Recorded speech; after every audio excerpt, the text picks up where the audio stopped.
C'est l'histoire d'Ousmane, un gamin passionné de football. Depuis ses 5 ans d'âge, il est un fou du ballon.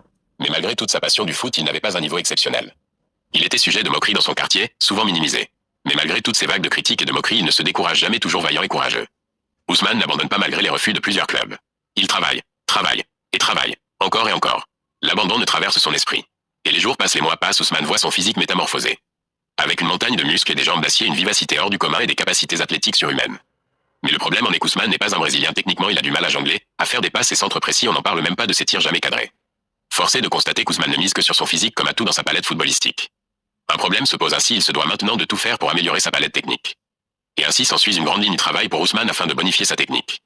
Maintenant, il ne reste plus qu'à savoir comment et qui peut l'aider à y arriver. Il tente en premier temps d'interpeller ses connaissances du quartier. Malheureusement, personne ne mise une pièce sur lui et encore moins être prêt à l'aider. Il est à court d'idées et perdu, n'ayant pas de solution. Cependant, un jour, il ramasse un journal dans lequel on propose des tests à des jeunes de 20 ans gratuitement.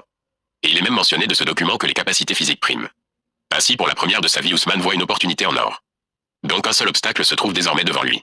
Et cet obstacle, comme l'avait sans doute deviné, est le moyen par lequel il peut parvenir à voyager. Donc se trouve ainsi la question de comment aller en Espagne. Il se débrouille, cherche et demande, mais pas de solution pour Ousmane. Le temps passe, ne restant que 2 semaines avant le jour fatidique. Il est stressé et angoissé, n'ayant pas de solution. Et plus tard, il tombe encore une fois sur un journal qui annonce une opportunité de voyage pour les candidats qui vont réussir un test de football basé une fois de plus sur des aptitudes physiques. Et plus tard, après plus d'éclaircissement, une information sort indiquant qu'il y a des Espagnols qui avaient proposé des tests en Espagne. Dorénavant, le quartier commence à s'intéresser à Ousmane, ce dernier se rendant compte de ce subit intérêt, lui qui auparavant n'était même pas calculé. Ousmane reste concentré et fait abstraction de cette situation. Et le jour du test arrivé, comme d'habitude, il était surhumain sur le terrain, vif et athlétique.